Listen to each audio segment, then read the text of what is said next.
Кемел Тоқаев атындағы орта мектебінің қазақ тілі мен әдебиет пәні мұғалімі, шебер педагог Рахметова Нүсрет Құрметовна. Бүгінде Кемел Тоқаевтың шығармашылық кеңістігі авторлық бағдарламаны жазуға негіз болған не? Біздің мектебімізде 2018-2019 жылдары 25 ән, 25 кітап жобасы енгізілген болатын. Осы жобаны енгізу барысында басқа ақын жазушылардан басқа Кемел Тоқаевтың да шығармаларын біз жинақтадық, енгіздік. Соның ішінде енді сіздерге дәлел ретінде көрсеткім келіп отыр. Осы 5 жыл көлемінде біз Кемел Тоқаевтың детектив жанрында жазылған Түнде атқан оқ, Солдат соғысқа кетті, Сарыағашта болған оқиға, Қасқын, басқа да шығармаларын қарастыру, балаларға оқыту негізінде мен өзімнің кемелтану авторлық бағдарламамды жазып шыққан болатынмын. Бұл бағдарлама 2021 жылы бір ай сайын жаңағы бекітіп берді. Бүгінде оқушылармен бұны біз оқып, талдап, жинақтап, қорытындылап жатырмыз. Қарап отырсаңыздар, мен өзім осы мектептің мұражайында негізі таныстыру гид дейді ғой, міне жетекші ретінде бүгінгі таңда келген қонақтарға, оқушыларға, басқа адамдарға осы Кемел Тоқаевтың өмірі мен шығармашылығы, басынан өткен қиындықтары, оның осы болашақ ұрпаққа беріп жатқан өнегесі жайлы көптеген насихат жүргізудемін. Сонымен қатар, міне оқушыларымыз осы бағдарлама негізінде өзінің республика, облыс, аудан көлемінде жаңағы шығарманың ішкі болмысына еніп, көрініске өздерінің шығармашылықтарын кіргізу мақсатында қараңыздаршы, әртүрлі жетістіктерге жетуде. Мына жерде қарасаңыздар, біз мектеп президенті келген кезде осы Кемел Тоқаевтың шығармашылығына байланысты кім не қайда атты ойын өттік. Соның негізінде біз мынандай марапатқа ие болдық. Жалпы айта беретін болсақ, өте жетістік көп. Сонымен қатар өзім былтыр республикалық көлемде Кемел қаламгер эссе байқауына қатысып, республика көлемде бірінші орынды алдым. Мені марапаттау сәтті. Сонымен қатар бүгінде Ыбырай Алтынсарин Төсбелгісінің және де Шапағат медалінің иегерімін. Қарап отырсаңыздар, енді Кемел ағамыздың 100 жылдығы, 105 жылдығына орай бүгінде әртүрлі дөңгелек үстелдер, конференция барлық жерге шақыруда, сол жерде осы Кемел Тоқаевтың өміріне, өртке оранған балалық шағына, кейін соғыстан кейінгі журналист ретінде өзінің танылуына, және де осындай шығармалар дүниеге алып келуіне себепкер болған адамның бар дүниесін насихаттауда. Қарап отырсаңыздар, мына Көсем Алисатова мен Асқар Өмірбаев сияқты сонымен қатар барлық жерде міне өзіміздің пікірімізді бөлісудеміз. Енді біздің жетекшіміз жоқ емес, жетекшілеріміз өте көп. Бүгінде мен жалғыз жұмыс істеп жатқан жоқпын. Маған көмектесіп жатқан профессорлар, магистрлар, метод кабинетіндегі тәлімгерлер бар.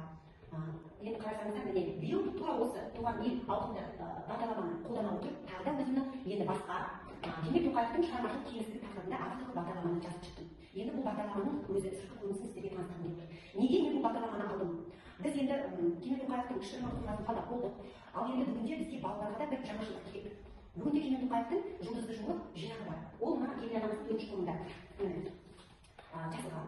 Ол жинақтың өзі жұлдызды жол деп аталады, бірақ ол 6 шағын мынандай әңгімелерден тұрады. Мысалы, бірінші әңгімесі қуаныш, екінші әңгімесі жұлдызды жолы, үшіншісі нұрлы жол, ауыл қызы, ар жақтан келген бала, күнделік, әр уақытта өзімен біргемін. Неге мен бұл әңгімелерді алдым? Өйткені бұл өте тақырып. Бұл тақырыптың өзектілігі бүгінде бұл әңгімелер ешқай жерде талданған жоқ. Сондықтан да қолжетімді болғандықтан мен енді осыны балаларға жеткізуге дайындап жатырмын. Бүгінде жұмысымызды бастап кеттік, бірнеше әңгімесін талдап, жарыс тәжірибені өткізудеміз. Жалпы енді қарап отырсаңыздар, әңгіменің кейіпкері өте шағын. Сондықтан да 7 сынып оқушыларына, 5 сынып, 7 сынып оқушыларына ол өте тілдеріне жеңіл. Сондықтан да енді бүгінгі таңда балалардың тәрбиесіне өте көп көңіл бөлініп жатыр ғой. Мына қазіргі кездегі тәрбие бағытында ата-баба сана бағдарламасының өзі осыны алып келіп отыр. Өтіп айтпау, білім алу жұрнан аттамау, жаңағы ешкім жақсы оқу, білім алу, жасы азамат болу, жақсы тұлғаны қалыптастыру дегеннен кейін, енді мына осы әңгімелердің ішінде Кемел Тоқаевтың шынайы, бәрі кейіпкерлері шынайы. Олардың да арасындағы адалдық, өтіп айтпау, кейіпкерлерін шын сөйлету, балалардың пәктігі, олардың шынайы тәрбие етуі, жүректерінің сондай бір ашық, таза болуының өзі әр шығармасында келген жеткізген.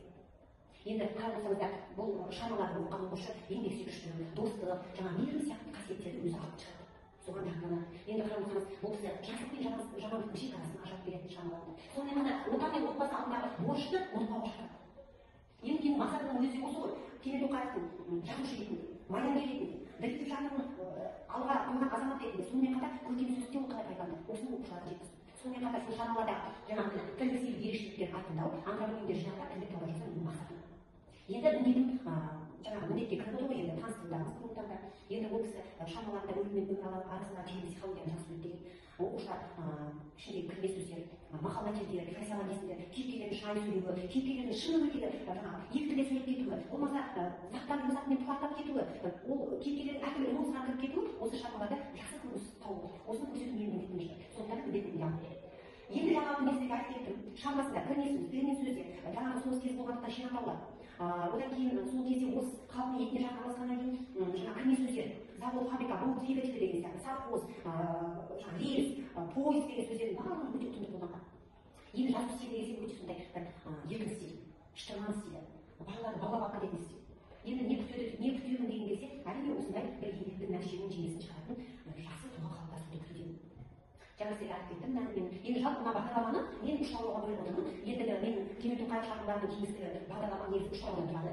Бірінші тарауды мен Кемел Тоқаев қалыптасуы мен кемелдеуін деп алдым. Неге десеңіздер, бірінші тарауға мұражайға саяхатталды. Оқушылар мұражайға саяхат жасау арқылы ақынның жазушының өміріне қызығушылық танытады. Неге десеңіз, барлық жаңа соғысқа қатысқаны, интернатта оқығаны, журналистермен қалай қалам тербескені, сонымен қатар жазушыларға қандай адамдардан тәрбие алған. Сонымен қатар қарап отырсаңыз, бірінші тарауда Кемел Тоқаев мұражайға саяхат, тарихи орындарына саяхат дейді. Неге тарихи орындарына саяхаттап отыр? Өйткені жазушының хаттиялығында берілгендіктен сол жақтағы бүкіл өмірінің бәрі Сарғабан, Көксу станциясы, одан кейін Тентек, Көксу сияқты өзендердің өзі шығармаға еніп кетуін сол жаққа саяхат жасау арқылы ол рухтандыру мақсатына кіріп отырмын. Өмірі не істейді? Мұражайға барған азаматтар, оқушылар, мына барлық шығармалардан өмірі негізін әрине оңай алады. Өскен отбасы, жетім қалып қалғаны, басынан астына бала бөлімде Қасым Ботаевты осы жетімдерден түсіп, өзінің әке-шешесі жоқ балаға осындай қамқор ретінде көрінуі, ол соғыста қайтыс болып кейін осы Кемел Тоқаевтың сол бауыр іздеуі, кейін Жыр қаласынан бауыр тауып, бір сұлтан мұражайымызға алып келгенін осы бөлімде айтып кетемін. Енді ерте сөйлейді дегенде жалпы замандастары Әзірхан Нұршайықов, Әбіл Тарази, Қасым Қайсенов сияқты ұлтты көрген азаматтар. Сонымен қатар кімдер Амантай Батманов сияқты бірге орысқа бірге оқыған, кейін соғыстан кейін бірге араласқан замандастардың пікірлерін алып отырмын. Сонымен қатар осы бөлімде мына жеке қайырымдылық қорының жаңағы төрайымыз Бибігүл Валентина Григорьевнаның бір отбасы естелігі. Жалпы мұражай қашан ашты, мұражайға қанша нақты киімдерін берді, дүниелерін. Бүгінде бұлардың отбасымен еден араласқаннан кейін ол кісінің де айтарым болды. Сондықтан ол кісіні де бөлімге қосып қойып отырмын. Екінші тарауды журналистік қызметі жолы деп алып отырмын. Өйткені бұл кісі тек қана білім жайында емес, сонымен қатар көркем сөз, публицистика, жаңағы очерктер, фельетондар, басқа да сыни мақалалардың түрін келтіріп отырды. Шынайы қызметіне, милиция қызметкерлерінен де етене араласты. Өйткені шығарма жазу ол шынайы еңбек. Айтады ғой, шығармаға өмірде не бар, соны алынады. Сонда шығарма өте әсер етіп алды. Енді келесі үшінші тарауға көркем сөз шебері Кемел Тоқаев деп алып отырмын. Бұл жерде жаңағы жұлдызды жолы, нұрлы жол, ауыл қызы, аңырақта келген бала, күнделік әр уақытта өзімен бірге әңгімесін алдым. Бұның өзіне кәдімгідей бір 20 сағаттың арнап отырған. Енді әр әңгімеде оның тақырыбы, идеясы, сол шығармадағы кейіпкердің бейнесі, сол шығарманың тілі, жалпына кірме сөз, жаңарған сөз, тірелген сөз, тұрақ сөз тіркестері, фразеологизм дейді ғой, сонымен қатар кейіпкерлердің эмоциясын жеке оқушы талдағанда біз қалай істейміз? Біз оқушыларға мына жүйелдің кәдімгі мұхтар жүйе өте танымал болып тұр ғой. Шығарманың кейіпкерлерге әр қиындығы береміз, соның ішінде өздері қандай қасиет керек болады, соны анықтайды. Болмаса ойын түрінде, саяхат түрінде, балалардың өздеріне әңгіме жазу негізінде кейіпкерлер сөйлету, енді осының барлығын болашақта интернет тақтасы барлығы қолжетімді осыны пайдаланатын боламыз. Енді шығармамды бағдарламамды мен шығармашылық тапсырма деп айтып отырмын. Бұл жерде Кемел Тоқаевтың өмірі мен шығармашылығына байланысты кімнен қайда деген ойын ұйымдастырамын. Бұл ойын өзі география, тарих, әдебиет, мәдениет саласын қамтитын болады. Ол жерде ұпай сандармен оңай сұрақтан күрделі сұраққа дейінгі барлық жаңағы осы қамтылған бағдарламаны көрсететін боламын. Енді бүгінде осы менің бағдарламама ЮНЕСКО қамқорлығында министерствода педагог, жаңа доктор, профессор, кандидат, еңбек сіңірген қайраткер Үмітхан Мұңалбаеваның пікірін алып отырмын. Сонымен қатар өзімнің әріптесім шебер педагог Раушан Сайтбекова және де осы әскери кабинеттен бірнеше әскерилердің пікірлерін алып отырмын. Жалпы енді мен ойлаймын, болашақта бірінші бағдарлама сияқты екінші бағдарламада жақсы нәтижелер болып шығады және де өзінің